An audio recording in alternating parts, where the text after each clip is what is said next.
నమస్కారం. ఈటీవీ 360కి స్వాగతం. ముందుగా ప్రధానాంశాలు. ఢిల్లీ అసెంబ్లీ ఎన్నికల ఫలితాలపై సర్వత్రా ఉత్కంఠ. మరి కాసేపట్లో కౌంటింగ్.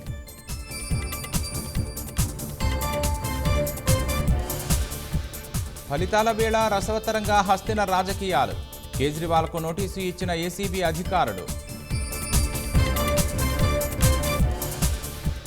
పెద్దిరెడ్డి భూ ఆక్రమణలపై సంయుక్త కమిటీ క్షేత్రస్థాయి పరిశీలన. రోజంతా సాగిన సర్వే, జీపీఎస్ ద్వారా కొలతలు. జగన్కు విశ్వసనీయతే లేదన్న షర్మిల. అబద్ధాలు చెప్పాలని విజయసాయిపై ఒత్తిడి తెచ్చారని ధ్వజం.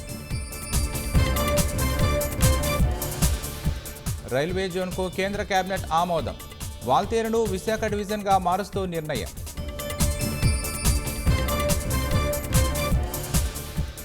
సన్నాల వరి సాగుకు బోనస్ ఇవ్వాలన్న చంద్రబాబు.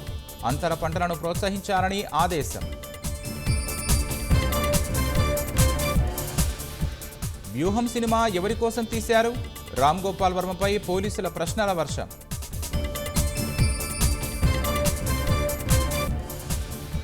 అంతర్వేదిలో కన్నుల పండుగగా లక్ష్మీ నరసింహస్వామి కళ్యాణోత్సవం. తిలకించి పులకించిన భక్తజనం.